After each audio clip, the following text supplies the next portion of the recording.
So I have COVID. Hey guys, welcome back to my channel. It's Grace Lydia. Welcome if you're new and welcome back if you're returning. So yeah, you saw the title. I have COVID-19. I currently have COVID, and yeah, let's get back into the video. Let's just go. Let's go. So I have everything in my notes, questions that I'm gonna answer that I think will be the that I think is important to answer, and you guys might be curious about this question. So I just feel like these are the ones that I should put in. If you have any other questions, you can put it to the comment section, and I will try my best to reply every comment. It's not like I'm doing anything in my life anyways. So I have some questions. I'm just gonna answer them, and hopefully answer all the questions that you might have in your mind. And okay, so the first question is, how did I get COVID? Honestly, I would just never know. I don't know how I got COVID. I don't know how it started or where I got it from. But we are 3 people living in this house. My sister and my friend. We all live in this house together. So they all concluded that it's me that brought the COVID home. But as a nurse, it's not surprising that I might brought the COVID home. It's not surprising because I did have patients that had COVID-19, and it could be there's a large possibility that I am the one that brought it home. But I cannot say for sure that it's only me that should be the suspect, because I'm not the only one that goes out. Honestly, I mean, my friend works at home, which is justified. My sister schools at home, but still they go out, so it could be any one of them. It could be any one of them that brought COVID home, but there is a large possibility that I am the one that got it home or that brought it home. There is a large possibility, maybe 90%, and the 10% is them, and that's a large percentage. Before COVID, before we found out that we had COVID, we already had symptoms. I'm not the first person that had the symptom. My friend was the first person that had the symptom of COVID, and it started off as headache, fever-like symptoms, yeah, pain, most especially headache, just really terrible headache that he presented. But I still didn't conclude that it was COVID. I don't know if I got it from him because he got symptoms first, but I don't think I got it from him. I think I already had COVID, but my symptoms were not presenting. He just started first because he does have other diagnoses that could lead to him having the symptoms first. But yeah, he had symptoms first. My friend had the symptoms first, and I presented symptoms. Then my little sister then presented symptoms. I think I and my little sister actually had our symptoms the same time, so I don't think it's I presented then she presented. It's just that we are just all so close, and we already all had COVID, and our symptoms were just presenting one after the other. But I think I and my sister, we both had symptoms together at the same time or around the same time. Okay, next question. How we found out?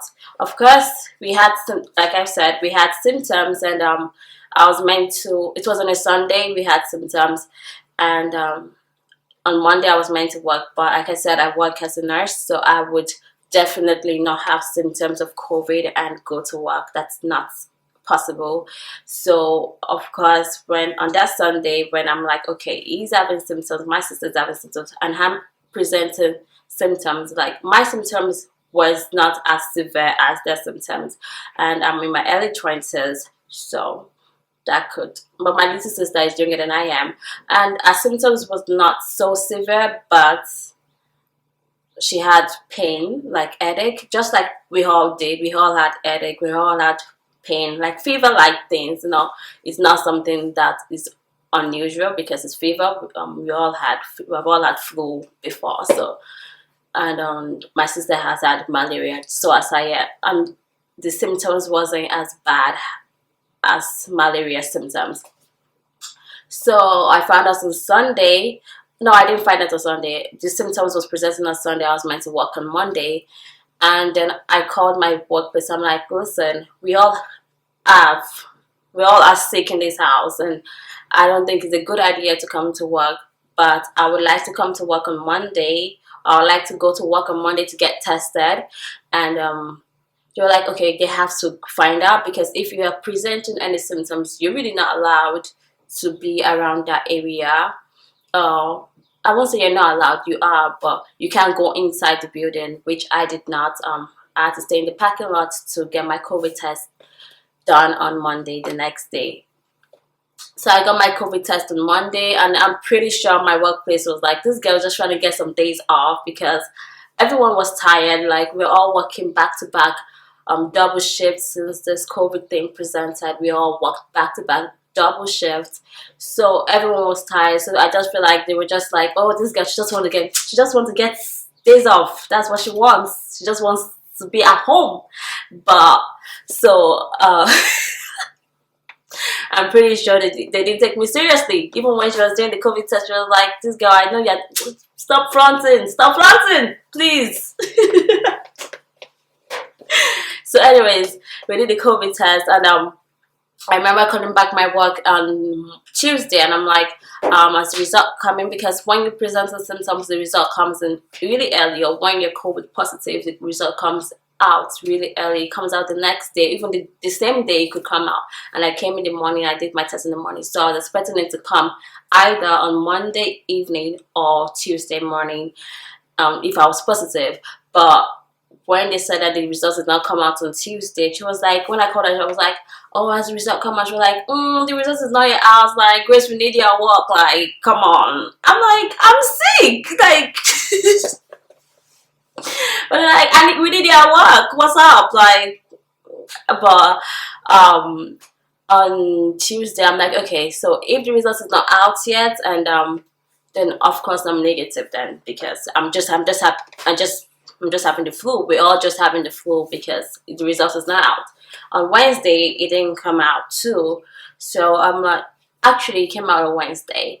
Wednesday morning, I didn't receive any calls. So I'm like, okay, this could be, my results might be negative. So that's good. And we're just going to go back to work, and everything's going to be fine. But on Wednesday afternoon, I got a text message from my neighborhood coordinator, or the director of nursing. I got a text message from her, and I'm going to read exactly what she said. I'm going to read what she said. But she was like, hello Grace, all is well with you. Your result came in, and I've been trying to get a hold of you. But yeah, she was trying to call me, but I didn't see her calls because I was watching a movie at that time, I remember. So I didn't see her calls. So when I saw this, I'm like, oh, okay. She didn't say that my result is positive. So of course, like, I'm fine. Like, I'm negative, of course. And she was like, let me know if there's anything I can do to help. I'm like, what do you mean you want to help? What do you mean? Yeah, let me know if there's anything, like, what help? Like, I'm negative, so like, how can you help me? Like, why do you want to help me? Like, you're not that nice. Actually, she's nice. She is nice. But I listened to her voicemail. That's where she told me that, Grace, your result came in, and I'll be trying to get a hold of you, and your result came in and it's positive. My heart dropped. I was like, positive? I'm one of those people that have COVID. And she was like, it's positive, Grace. And hearing that, my heart dropped. It did. And I'm like, okay. And then she was like, let me know what I can do to help, and I hope you're not picking up my calls because of COVID symptoms. I hope you're fine. And after that voicemail, because my heart dropped. I was listening to it with my friend and my sister, because they've all been waiting for that COVID result. And when they had positive, they almost killed themselves. They almost killed themselves. They were like, You brought COVID home. You brought COVID home. I'm like, shut up. I'm not. You brought COVID home. Everyone was blaming everybody who brought COVID in this house because, but there was a large possibility that I brought the COVID home. So I'm like, oh God, oh my God, oh my God, I brought COVID home. But yeah, we're all just in shock for a couple of minutes, or they were more in shock than I was. Like, it's not surprising. Like, I knew that that was one of the risks of working as a nurse, and especially working in nursing home. I know that I'm treating COVID patients every day, and it's by God, it's by the grace of God that I've not even brought it home 100 times. So it's by the grace of God, and I thank God for that every day, every day. And honestly, if you have not had COVID, or you've had COVID and you're still fine, just keep on thanking God, because it's just by God's grace that you're there and you're fine. So, how we felt when I told them, like, we all heard it together, so we all knew that we had COVID. So it was like we were all in shock, and that's what I'm gonna say. And I didn't tell my parents for about 2 days, 2 to 3 days. I didn't tell them. And the first one I told was my first parent, or the only, I said my first parent. But when I decided to tell them, I told my dad first. I told my dad, and when I told my dad, he was like, "Oh, you'll be fine. You'll be fine. Like, you just get vitamin C." My typical African dad. He said, "Get vitamin C, get garlic. You'll be good. You'll be fine." And I said, "Oh, my sister has it too." He said, for me, it was like, "Oh, you'll be fine," but for my sister, he's saying, "Jesus Christ, Jesus Christ, what? What do you mean?" Like, we already know who is his favorite daughter. At this point, I know my place. So yeah. Someone is calling me. My mom. Hello, mommy. What's up? I'm making a video. I'll call you back once I'm done. Okay, yeah, Moyo. Just me. Just me. Huh? Just me. I think Moya might be sleeping. I don't know. Okay. Okay. All right, ma. All right. Bye bye. So yeah, my dad was really shocked. It was shocked when he found out it was my sister, but when it was me, he was like, "You'll be fine. You'll be okay. Like, get over it. You're fine." So yeah, and I think I saw my mom 2 days after, and that's when we were feeling a bit better, and the flu-like symptoms was already it wasn't as strong as how it was before.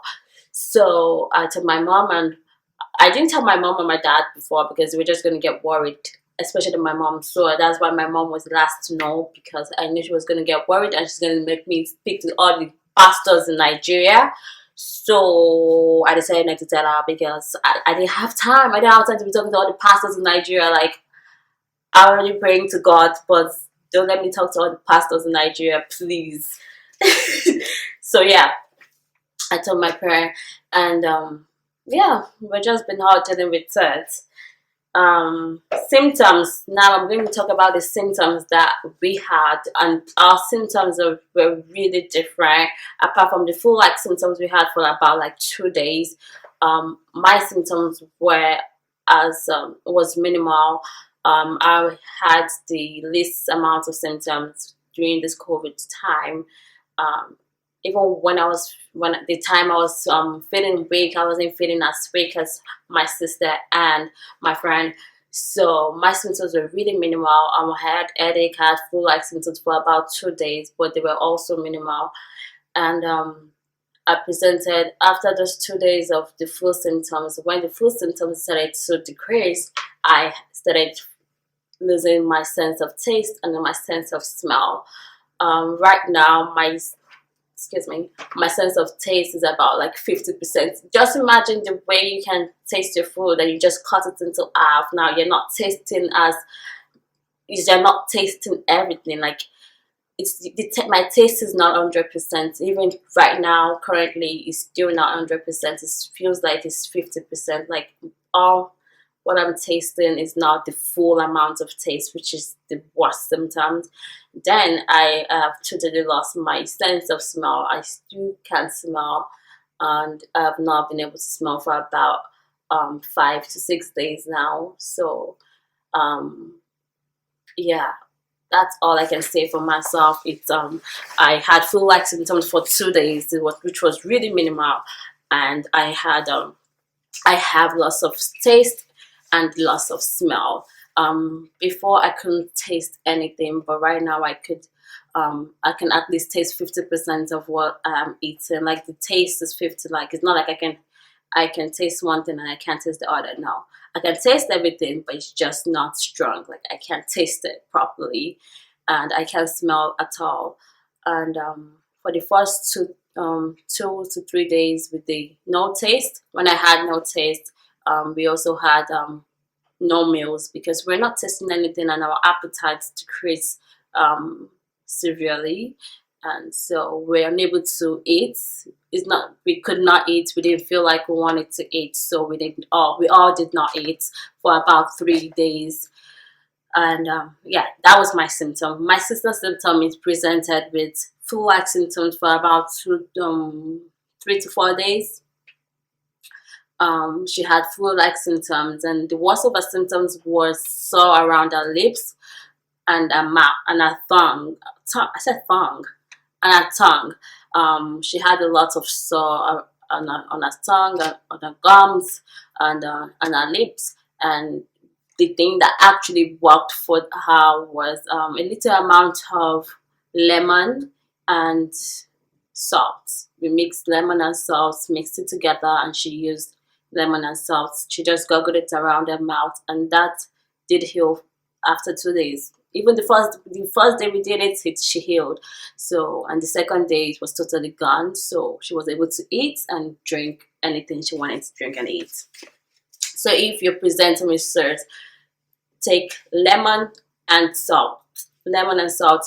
We use the liquid lemon, but if you have the original lemon, the correct lemon, the lemon that is the correct one, use that one. But if you also have the liquid one, it's also good. Just add some salt and goggle, and I don't even know, and you'll be fine. You'll be fine. You'll be fine. And my friend presented more symptoms, more severe symptoms, and that's because, like I said, he already has other diagnosis, so he was already at high risk when he had COVID. So his symptoms were flu-like symptoms, just like everyone, but the pain was more severe for him. It wasn't. It was more severe for him, so the pain was strong. That's what he told me. It was a really strong pain, and it was really severe pain. So it's still the same thing that we went through. It's just the pain was just more, and we are all in our early 20s, early 30s. So okay, not all. My sister is in her teens, so I'm in my early 20s. My sister is in her teen, and my friend is in the early 30s. So yeah, so that's just the age bracket for all of us. And he had more symptoms because he has other diagnoses. I think those diagnoses might have contributed to his symptoms, might have. And yeah, okay. So, um, with the symptoms and everything, we're still on quarantine. I've still not been able to go to work. And yeah, I've been home and we've been I'm trying to adjust. Well, I've been home and not doing anything.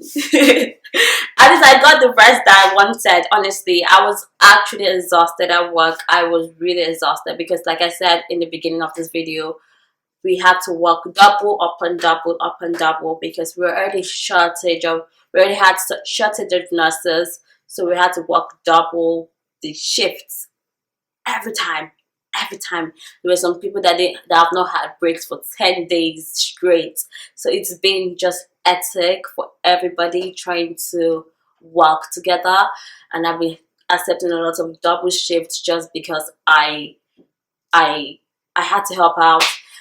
And yeah, so I was like, the first thing I said when they told me that I had COVID, I'm like, how are they going to be able to cover up? Because I'm full time, so that's just taking me out, like, and how they're going to fill up. Already had shortage of nurses with this COVID and precautions that were taken. So how are we going to be able to cover up? Like, uh, that was just one of my biggest concerns, because like I said, they already called me that Grace when I come back to work before they found out I had COVID. So like now I can't even come back to work. That's not an option. It's just sad. I was so sad about that. That really was my worry. But I was also quite glad or relaxed, because I had that time, or I have that time right now to just rest and just be with family basically. And now that we're not presenting severe symptoms right now, at least we can still do the things that we're always wanting to do, just that we can't go out, but we're still okay. And I thank God for that. Honestly, I thank God, because like, it just yesterday I was asking, like, am I ever gonna get my sense of smell back? Because that's one of my biggest concerns, because it's not coming back. I've tried to smell, but I can't smell. And I remember God said He's not gonna give me more than I can handle. So if whatever I'm going through, or whatever my family is going through, we are able to handle it, because that's God's promise. He's not gonna give us what we can't handle. So I believe that I can handle all of these things by the grace of God. And yeah, you just have to be grateful for God for all the things that He has done, and all the things that He's gonna do for you. And yeah, that's like all your senses. Like I even before I had COVID and before I lost my senses, I was telling my friend, like, you have to be happy for the things that we have, like our eyes, our eyebrows, our lips, our smell. Like, because once it comes out, you just never know. Like, you just never know the use of those senses until you lose them. And like now I've lost my sense of smell. I'm just burning food left and right, because I can't smell that it's burning. I'm just burning food left and right, left, right, and center. I'm burning food, burning food, burning food. Like, I'm not even allowed to cook anymore, because I'm just gonna burn it. I can't smell. And you just never knew like how important your smelling was, until now you just don't have it, and your taste and everything. So you just have to be grateful to God. You have to be grateful to God every day, and thank God for your life every single day you stand up. But yeah, that's the end of this video. I have COVID and we are dealing with it, and I must say it's not as bad as I imagined. Honestly, it really isn't. I'm not even going to try and downplay the. I'm not going to try and downplay the sickness, but I would also not sit here and lie that this is I'm feeling this way, I'm feeling this way, just so that I could get more views. No, I'm not going to do that. I'll be honest with how I'm feeling. And to be honest, for me, my symptoms are not as bad as having malaria. I still think, honestly, malaria is one of the most deadly disease in this world. Honestly, because your body just shut down. So this is not the worst sickness I've had. And yeah, I'm yeah, my symptoms for me though, that's also for me, because my symptoms weren't so it's bad. I know that there are lots of people that symptoms have been bad, and it has also caused death. And I thank God that that's not my case, the case of myself and my family. So yeah, I really thank God about that too. But yeah, that's it. That's the end of this video. I hope you guys have been able to understand and learn different symptoms that me and my family presented. And I hope you never have it, but the possibility of all of us not having it is quite low. But I hope you're staying safe and you're being blessed. And just stay safe as much as possible. And when you have it, or if you ever have it, not when, if you ever have it, just know it's not the end of the world. Treat yourself. I treated myself with Tylenol cold. That's what I treated our symptoms, all of our symptoms with, and it did work for a lot of our symptoms. We felt way better when we took these medications. And yes, Tylenol cold is a really good. Just treat yourself with cold medications. Take as warm things, as much of warm things or warm fluids as possible, and just take care of yourself, and it's not the end of the world. Pray to God, and yeah, that's it. Thank you guys so much for watching, and I hope you have a great day. Bye bye.